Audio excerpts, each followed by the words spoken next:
যে মাদকের সাথে সবাই না হলেও সমাজের একটা বড় অংশের যুব সমাজ কিন্তু আসক্ত হয়ে আছে। 3 নাম্বার হচ্ছে ফ্রি মিক্সিং, মানে নারী পুরুষের অবাধ মেলামেশা। এই সমস্যাগুলো যুব সমাজ আজকে গ্রাস করে খাচ্ছে। এরপরে আরো কিছু প্রবলেম আছে, যেমন বেকারত্ব, হতাশা, জীবনের উদ্দেশ্য থেকে বিচ্যুত হয়ে যাওয়া, পারিবারিক চাপ, মিউজিক, তারপরে খারাপ বন্ধুদের পাল্লায় পড়া, সঙ্গদোষ, কিশোর গ্যাং, এরকম কিছু প্রবলেমস আছে। তবে যুবকদের সমস্ত প্রবলেমস সলভ করার জন্য আপনারা অনেক ট্র্যাক দেখাতে পারেন। আমি আমার জায়গা থেকে মাত্র 2টা সলিউশন দেব। কয়টা ভাই? এই 2টার উপর আমল করেন। 40 দিন আমল করবেন। কয়দিন? প্রেসক্রিপশন করছি, মাত্র 40 দিন। যদি 40 দিন আমল করার পরে যুব সমাজ এখান থেকে বের না হতে পারে, তারপরে আমার সাথে যোগাযোগ করেন। আমার কথা বলেন যে ভাই আপনার কথা কাজ হয় নাই, এটা বলে দেখেন। লক্ষ লক্ষ যুবকের জীবন এভাবে চেঞ্জ হয়েছে, লক্ষ লক্ষ, একটা দুটো না। ইনশাল্লাহ আপনারটাও হবে ইনশাল্লাহ। লক্ষ লক্ষ যুবকের জীবন পরিবর্তন হয়েছে এবং এমন এমন জায়গায় গিয়ে এই কথাগুলো পড়ছে, আমিও জানি না কোথায় গিয়ে কথাগুলো পড়ছে। যেমন আজকে যে এয়ারে আসছিলাম, বাংলাদেশের একটা বড় কোম্পানির একজন এমডি আমারই হয়তো পাশে বসেছেন, আমি চিনতে পারি নাই, সে আমাকে চিনেছে। নামার সময় আমাকে বলছে যে আপনি আমার কার্ডটা রাখেন, কোনো একদিন হয়তো আমি আপনার কাজে আসতে পারি। তা আমি তার কার্ডটা রেখে দিয়েছি। তিনি বলছেন যে আপনার লেকচার শুনে আমি 3টা কাজ করেছি। 1, হজ ফরজ হয়েছিল, আমার উপরে হজ করেছি। 2, আমি বড় একটা সুদী কোম্পানির মধ্যে ছিলাম, আমি সুদের সমস্ত সম্পদ দান করে দিয়েছি। সুদ তো ছেড়ে দিয়েছি, সুদের সমস্ত সম্পদ দান করে দিয়েছি। আর 3 নাম্বার, নামাজে গাফেল ছিলাম, নামাজ পড়েছি। তো আমি কিন্তু তাকে চিনিও না এবং তিনি কত বড় কোন কোম্পানির এমডি তাও জানি না। এরকম নিঃসন্দেহে এই কথাগুলো লক্ষ লক্ষ কোটি কোটি মানুষের কলিজার মধ্যে আসার করবে ইনশাআল্লাহ। আমি জাস্ট 2টা সলিউশন বলবো, অনেক বেশি কথা বলবো। প্রিয় যুবক ভাই, আপনার সলিউশন এই বেকারত্ব, মাদক, মেয়ের প্রতি আসক্তি, হতাশা, চাকরি না পাওয়া, এই যে ব্যাপারগুলো, পারিবারিক চাপ, তারপরে আপনি মাঝে মাঝে হয়তো একটু এগ্রেসিভলি গুন্ডাগার্দি করছেন, নাউজুবিল্লাহ, এই যে প্রবলেমসগুলো, এগুলো সলভ আপনাকে 2টো জিনিস করবে। 1, আপনি জাস্ট 5টা ওয়াক্ত নামাজ জামাতে পড়ার চেষ্টা করুন। একটা 5 ওয়াক্ত মানে 5 ওয়াক্তই, মানে আপনাকে ফজরে উঠতে হবে, এশার নামাজও পড়তে হবে। ফজরে উঠতে হলে যদি আপনাকে সারা রাত জেগে থাকতে হয় তাহলে জেগে থাকবেন, যদি আর্লি ঘুমাতে হয় তাহলে আর্লি ঘুমাবেন। 2টা সলিউশন। মানে এখন তো অনেকেই রাত চলে যায় 3টা, 3:30, 4টা পর্যন্ত জেগে থাকে, কারণ এখন তো দিন রাত হয়ে গেছে, রাত দিন হয়ে গেছে, তাই না? এটা ক্ষেত্র বিশেষে জায়েজ হতে পারে, কিন্তু সবসময় এটা করা যাবে না। যেমন রমজান মাস, দেখা যায় রাতের বেলা অনেকে ইবাদত করে না, একবারে ফজরের নামাজ পড়ে হয়তো জিকির আজকার তেলাওয়াত করে মানুষ ঘুমায়, এটা আলাদা বিষয়, কিন্তু সারা জীবন তো এই কাজটা করা যাবে। তো আর্লি ঘুমানোর চেষ্টা করা ভালো। যদি না পারেন, যদি আপনার রাত জাগতেই হয়, তাহলে ফজরের নামাজটা পড়ে অ্যাটলিস্ট ঘুমাবেন, ঠিক আছে? 1 নাম্বার, 5 ওয়াক্ত নামাজ জামাতে। যদি জামাত না পান বাসায়, যদি জামাত না পান তাহলে পরবর্তীতে কাউকে নিয়ে জামাত পড়ে নেবেন। একবারই পান নাই, ঘুমিয়েছিলেন, কোনো সফরও ছিলেন ইত্যাদি, আপনি একা হলেও পড়ে নেবেন। 5 ওয়াক্ত নামাজ ছাড়বেন না, ওয়াদা করেন আজকে। 5 ওয়াক্ত নামাজ কেউ ছাড়বেন না, ওয়াদা করেন। আল্লাহ পাক কবুল করুন, বলি আমিন। এই নামাজ, ইন্না সালাতা তানহা আনিল ফাহশাই ওয়াল মুনকার, আল্লাহ পাক নিজে বলেছেন এই নামাজ সমস্ত পাপের কাছ থেকে তোমাকে দূরে রাখবে ইনশাআল্লাহ। আর একটা কথা মনে রাখবেন, যে নবীর শান শওকত নিয়ে আমরা আলোচনা করেছি এবং করতে যাচ্ছি, রাসূলুল্লাহ সাল্লাল্লাহু আলাইহি ওয়াসাল্লাম মুমূর্ষু অবস্থায়, একদম মুমূর্ষু অবস্থায় উম্মতের জন্য যে নসিহতগুলো করেছেন, তার মধ্যে একটা হচ্ছে আসসালাত ওয়া মা মালাকাত আইমানুকুম, নামাজের ব্যাপারে যত্নবান হয়েও এবং তোমাদের অধীনস্থদের ব্যাপারে যত্নবান হও। এই 2টা কথা। শেষ ওয়ার্ড মানুষ কি বলতে পারে? আপনার বাবা যখন ইন্তেকাল করেছেন, হয়তো শেষ কথা বলেছেন তোর মাকে দেখিস, ঠিক আছে? তোর বোনদেরকে দেখিস, বাবা আমার এই বিষয়গুলো আমি ছেড়ে গেলাম, তুই দেখিস। আচ্ছা, আছে না এমন? মা অনেকে চলে গেছে, মা শেষে বলেছে বাবা ছোট বোনটাকে দেখিস। আপনি লাস্ট কথাকে কত বেশি গুরুত্ব দিয়েছেন? যাদের পিতা মাতা চলে গেছে এবং শেষ সময় তারা কাছে থাকার সৌভাগ্য ছিল, তারা কিন্তু বুঝতে পারে শেষ কথার কত গুরুত্ব আছে কি নাই? গুরুত্ব আছে কি নাই? শেষ কথা মানুষ সবচেয়ে কঠিন ভাবে মনে রাখে কি না? নবী সাল্লাল্লাহু আলাইহি ওয়াসাল্লাম আমাদের সবার নেতা, আমাদের নবী, আমাদের আদর্শ, আমাদের সবচেয়ে উসওয়াতুল হাসানা, যাকে আল্লাহ পাক এই পুরো রাহমাতুল লিল আলামিন হিসেবে সৃষ্টি করেছেন। উম্মতের সমস্ত কবিরা গুনাহগার মানুষের জন্য সুপারিশ করে আল্লাহর হুকুমে তাদেরকে জান্নাতে নিয়ে যাবেন ইনশাআল্লাহ। সবাই যখন নিজেকে নিয়ে ব্যস্ত থাকবে, তিনি তখন উম্মতকে নিয়ে ব্যস্ত থাকবেন ইনশাআল্লাহ। একটা হাদিসে তিনি উম্মতকে ভাইও বলে সম্বোধন করেছেন। কাশ আমি যদি আমার ভাইদেরকে দেখতে পেতাম, হাদিসটা সহিহ, কাশ আমি যদি আমার ভাইদেরকে দেখতে পেতাম। সাহাবীরা বলছেন, আমরা কি আপনার ভাই নই? নবীজি বলছেন, না, তোমরা না, তোমরা আমার সাহাবী। আমার ভাই তারা যারা আমার পরে আসবে, তোমাদের পরে আসবে, আমাকে না দেখেই ঈমান নিয়ে আসবে। এখানে কি আপন ভাই বোঝানো হচ্ছে? সেটা বোঝানো হচ্ছে না। এখানে বোঝানো হচ্ছে কাছের, আমার আত্মার সাথে সম্পর্ক ওদের। আমাকে না দেখেই তারা আমার প্রতি বিশ্বাস করবে। করবে কি না? আমরা কি দেখেছি নবীকে? এই মহান ব্যক্তিত্ব জীবনের শেষের দিকে আমাদেরকে নসিহত করেছেন, আসসালাতু আসসালাম, নামাজ ধরে রাখো, নামাজ ধরে রাখো। বসেন। ওয়ামা মালাকাত আইমানুকুম, এবং তোমাদের অধীনস্থদের ব্যাপারে সতর্ক থাকো। অধীনস্থ মানে কি? অধীনস্থ মানে কি বলেন দেখি? আপনার স্ত্রী আপনার অধীনে থাকে? সন্তান সন্ততি অধীনে থাকে? থাকে না? থাকে। কোন কোন ক্ষেত্রে পিতা মাতাও কি আমাদের অধীনে থাকে না? মানে আমরা আর্ন করতে পারি, পিতা মাতা আর্ন করতে পারেন, উপার্জন করতে পারে না। পিতা মাতাকে চালানো লাগে না আপনাদেরকে অনেক সময়, হয় কি না?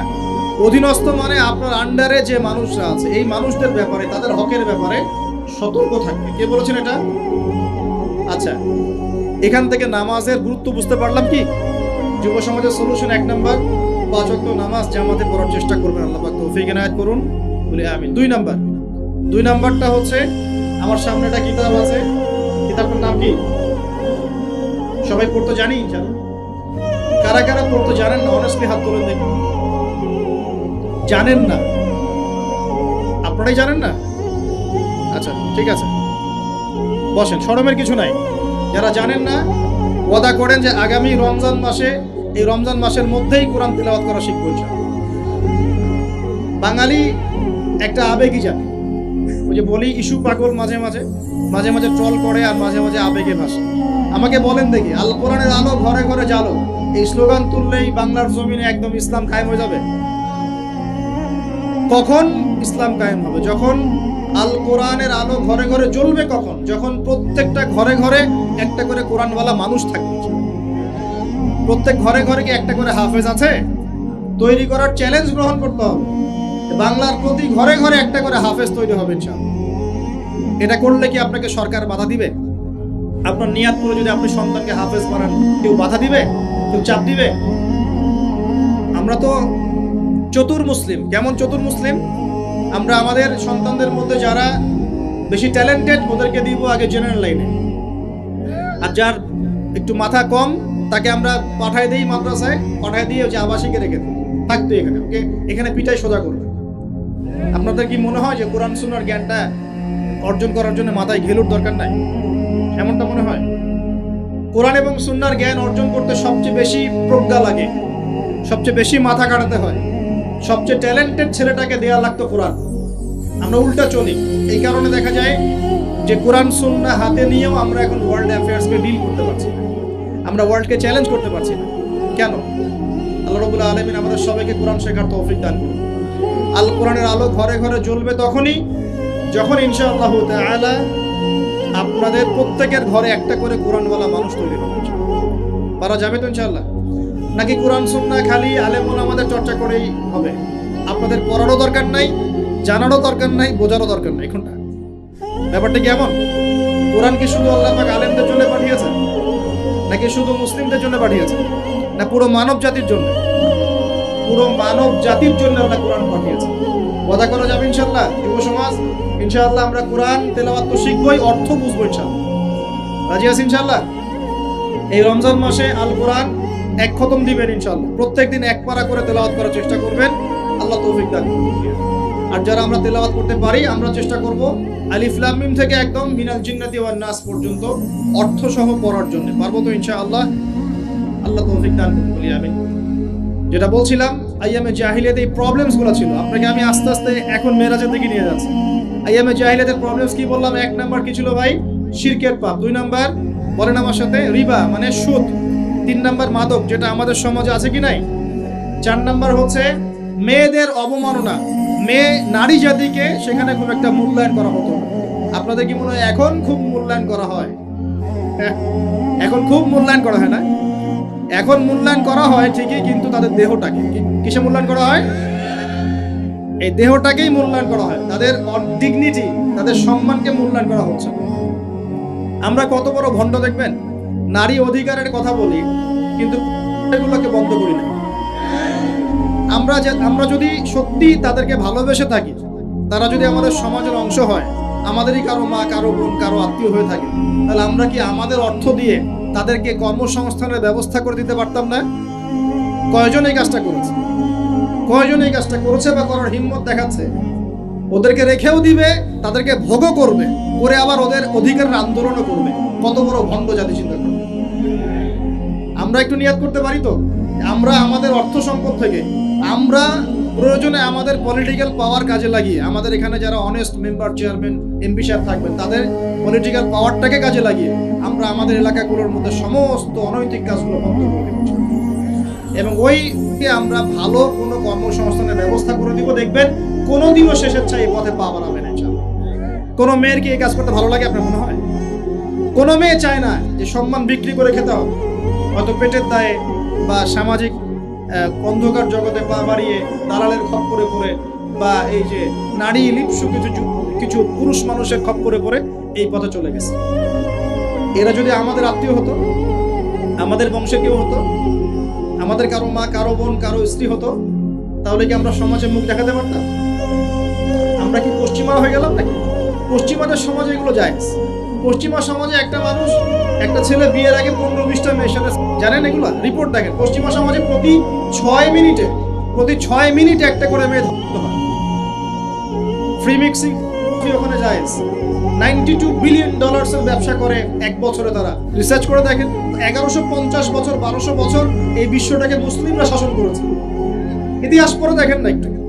রাসূল সাল্লাল্লাহু আলাইহি ওয়াসাল্লামের নবুয়ত থেকে নিয়ে, এই যে মক্কা বিজয় থেকে নিয়ে প্রায় 1100-1200 বছর এই বিশ্বটাকে শাসন করেছে মুসলিমরা।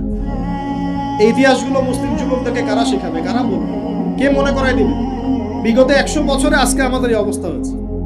কেন হয়েছে? এই যে বললাম, আমরা তাওহীদ থেকে সরে আসছি, সুন্নত থেকে সরে আসছি, আমরা এখন মাদকের পিছনে ছুটছি, আমরা নামাজ ছেড়ে দিয়েছি, কোরআন ছেড়ে দিয়েছি। এই যে দেখেন কতজন মানুষ হাত তুললো যে কোরআন পড়তে পারে না, অথচ সাহাবীদের যুগে মনে হয় মশাল নিয়ে একজনকে খুঁজে পাওয়া যাবে না যে কোরআন পড়তে পারে। ওই যে আপনার আন্দালুসের একটা ঘটনা আছে, বাদশাহ মেয়ের বিয়ে দিবে, এখন সবাইকে বলেছে যে আমি মেয়ের বিয়ে দিব, ছেলে খুঁজতেছি। এখন আমি চাই যে একজন হাফেজে কোরআন ছেলের সাথে আমার মেয়ের বিয়ে দিব। যাদের ঘরে হাফেজে কোরআন ছেলে আছে সবাই রাত্রেবেলা মশাল জ্বালাবে, একটা করে মশাল জ্বালিয়ে রাখবে।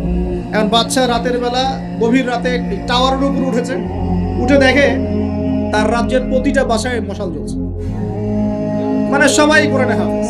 পরের দিন শর্ত দিল যে সবাই তো কোরআনে হাফেজ, এখন আমি কার সাথে আমার মেয়ের বিয়ে দেব? কোরআনের মুফাসসির যারা তার সাথে দিব। পরের দিন যখন উনি টাওয়ারে উঠেছেন, দেখেন যে সব ঘরে মশাল জ্বলছে, এখন সবাই কোরআনের তাফসীর করতে যাবে। তারপর দিন আরো কঠিন শর্ত দিয়েছে যে হাদিসের উপর গবেষণা কারা করেছে, হাদিস বেত্তা কারা, এবার কোরআন হাফেজ, তাফসীর এবং হাদিস জানে কারা। এবার দেখা গেছে অর্ধেক আলো জ্বলতেছে, পুরো দেশের অর্ধেক আলো জ্বলতেছে। এইভাবে প্রায় 8-10টা ধাপে তিনি জামাই সিলেক্ট করেছেন।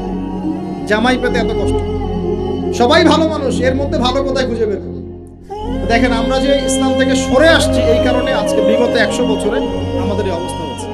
আল্লাহ পাক আমাকে এবং আপনাদের সবাইকে 5 ওয়াক্ত নামাজি বানায় দেন, নবীর সুন্নতের পাবন বানিয়ে দেন, পরিপূর্ণ ইসলাম পালনের তৌফিক দান করেন এবং পরিস্থিতি বুঝে ইসলামকে নিয়ে মধ্যম পন্থা এগিয়ে যাওয়ার তৌফিক দান করেন এবং শৈথিল্যতাবাদীও হবেন না, চরম পন্থাও যাবেন। এই দুটো পথই খারাপ। এগ্রেসিভলি কিছু করে কোনো লাভ নেই।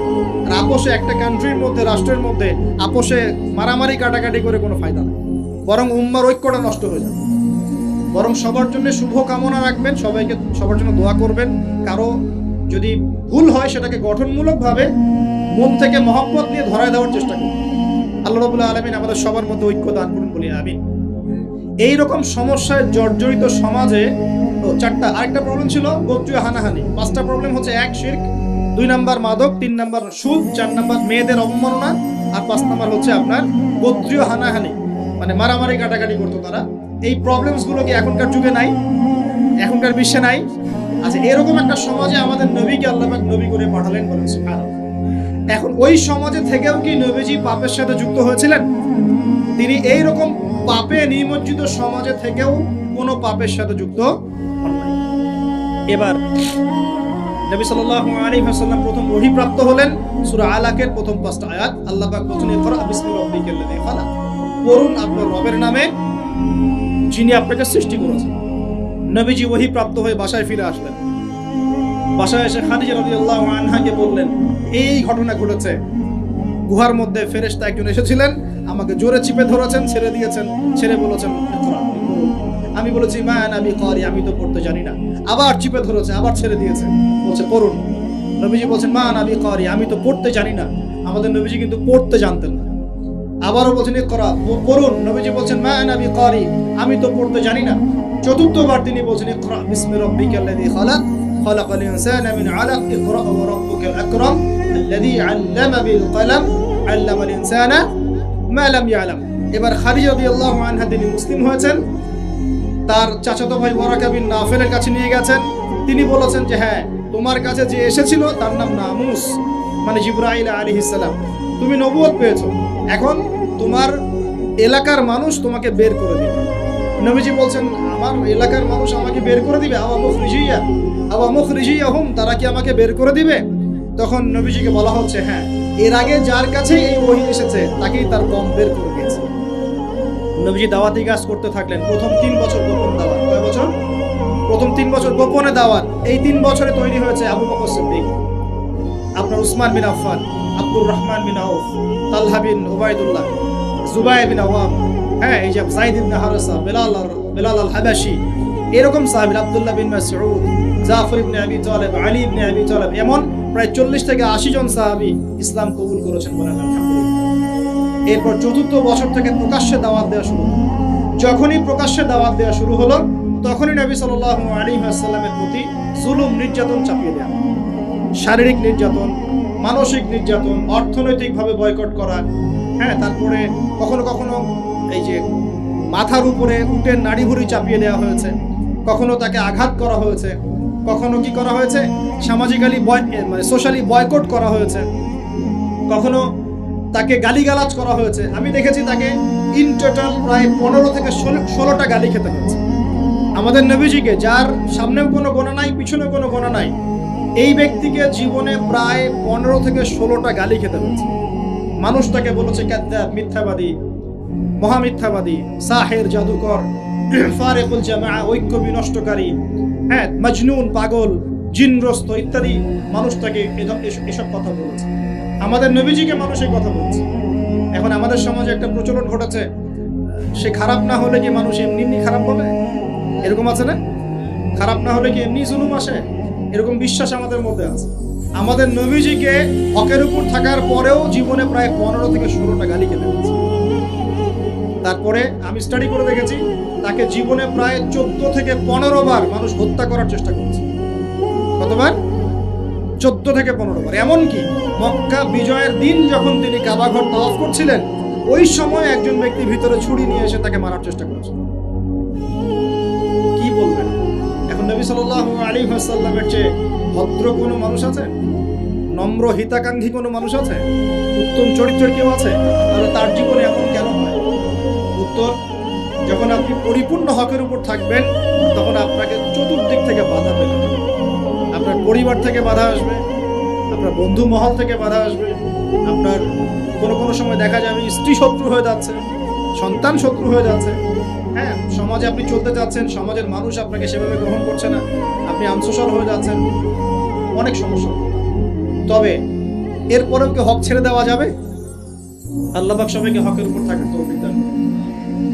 এখন এইভাবে চলতে চলতে এক পর্যায়ে নির্যাতনের মাত্রা এত বেশি হলো, সাহাবীরা নবীর কাছে এসে বলছেন, ইয়া রাসূলুল্লাহ, তাদের প্রতি বদদোয়া করেন যাতে আল্লাহ তাদেরকে ধ্বংস করে দেন। তখন নবীজি বলছেন, দেখো, তোমরা খুব তাড়াহুড়া করছো, আমি তোমাদেরকে জানিয়ে দিচ্ছি, আল্লাহ পাক এই দিন ইসলামকে মাশরিক মাগরিব পর্যন্ত পৌঁছে দিবেন। এমনকি একটা কাঁচা ঘর একটা পাকা ঘর বাদ থাকবে না যেখানে আল্লাহ পাক লা ইলাহা ইল্লাল্লাহ কালিমা ঢুকিয়ে দিবেন। কিন্তু তোমরা খুব তাড়াহুড়া করছো। তখন তিনি সাহাবীদেরকে বললেন, তোমরা আবিসিনিয়ায় হিজরত করো। কোন জায়গা ভাই? আবিসিনিয়া কোন দিকে এখন? এই যে ইথিওপিয়া নাম শুনে, ইথিওপিয়া, ইরিত্রিয়া নাম শুনেছেন? এই জায়গা ছিল আগে আবিসিনিয়া। সেখানে একজন বাদশা ছিলেন, তার নাম বাদশা নাজাশী। কি নাম? বাদশা নাজাশী। এবং তিনি কিন্তু খ্রিস্টান ছিলেন, তিনি একজন সৎ খ্রিস্টান ছিলেন। নবীজি নিজে বলেছেন যে বাদশা নাজাশীর দরবারে তোমরা যাও, সেখানে কোনো মানুষ জুলুমের শিকার হয় না। নবী স্টেটমেন্ট দিচ্ছেন তার সম্পর্কে। এমনকি এই ব্যক্তি যখন মারা গেছেন, তখন আমাদের নবী তার গায়েবানা জানাজার নামাজও পড়িয়েছেন। চিন্তা করতে পারেন? ওইখানে জাফর রাদিয়াল্লাহু আনহু সাহাবীদেরকে নিয়ে হিজরত করেছেন এবং তারা সেখানে থাকতে লাগলেন, তাদের কোনো ক্ষতি হয়নি। এরপর নবী সাল্লাল্লাহু আলাইহি ওয়াসাল্লাম তায়েফে গিয়েছেন। কোথায়? তায়েফ। তায়েফে তিনজন বড় বড় গোত্র নেতা ছিল। কয়জন ভাই? এগুলো শিখে নেন ক্লাসের মতো। একজনের নাম ছিল আব্দে ইয়ালাইল। কি নাম? আব্দে ইয়ালাইল। একজনের আব্দে মাসউদ, আর একজনের নাম হচ্ছে হাবিব বিন আমর। এই তিনজন বড় বড় গোত্র নেতা ছিল। থাকে না কমিটির নেতা বড় বড়, এরকম তিনটা নেতা। এরা যদি ইসলাম কবুল করত, তাহলে তায়েফবাসী সবার সাপোর্ট নবীজি পেতেন, সবার সাপোর্ট নবীজি পেতেন। কিন্তু এই তিনজনের কেউই ইসলাম কবুল করে নাই, বরং তায়েফবাসীদের মধ্যে ছোট ছোট যুবকদেরকে লেলিয়ে দেওয়া হয়েছে নবীজিকে মারার জন্য। তারা নির্মমভাবে আমাদের নবীকে আঘাত করেছে, পাথর দিয়ে আঘাত করেছে এবং দাড়ি মাথা ফেটে এই দিক দিয়ে রক্ত পড়তে পড়তে পায়ের জুতা পর্যন্ত আটকে গিয়েছে। আমাদের নবী ইসলাম এমনি এমনি আসে নাই। আমরা তো ফ্রি ইসলাম পেয়েছি, বুঝতে পারি না ইসলাম কেমনে আসছে। যদি বুঝতাম, সাহাবীরা তো দেখেছেন ইসলাম কিভাবে এসেছে, এই কারণে জীবন দিয়ে দিলেও ইসলাম থেকে সরতেন না। আমরা তো আসলে বুঝতে পারছি না ইসলাম কত কষ্ট করে এখানে আসছে। এবার নবী সাল্লাল্লাহু আলাইহি ওয়াসাল্লাম একটা আঙ্গুর বাগানে বসে একটা দোয়া করেছিলেন আল্লাহর কাছে। এটাকে মাজলুমের দোয়া বলা হয়। ওই সময় জিবরাইল আলাইহিস সালাম এবং পাহাড় পর্বতের ফেরেশতা এসেছিলেন, এসে বলেছিলেন, ইয়া রাসূলুল্লাহ, খালি একবার বলেন, তাহলে এই তায়েফবাসীকে দুই পাহাড়ের মাঝখানে ফেলে পিষে দিব। নবীজি বলছেন, বাল আরজু, বরং আমি আশা করি, বরং আমি এটা আশা করি, আইয়ুখরিজুল্লাহু মিন আসলাবিহিম কওমান, আল্লাহ পাক তাদের ঔরস থেকে এমন সম্প্রদায় নিয়ে আসুন, আল্লাযীনা ইয়াবুদুনাল্লাহ, যারা আল্লাহর ইবাদত করবে, ওয়ালা ইউশরিকুনা বিহি শাইআ, এবং তারা আল্লাহর সাথে কাউকে শরীক করবে। আমাদের নবী বদদোয়া না করে উল্টো দোয়া করলেন। এই তায়েফে এখন আপনারা গিয়ে ঘুরে আসছেন না? অনেকে গেছেন হজ করতে, তোমরা করতে ঘুরে আসছেন। ওই তায়েফ ছিল এই জায়গা। এই তায়েফবাসী প্রথমে ইসলাম কবুল করে নাই। এরপরে নবী সাল্লাল্লাহু আলাইহি ওয়াসাল্লাম কোন রকমে মক্কা এসেছেন।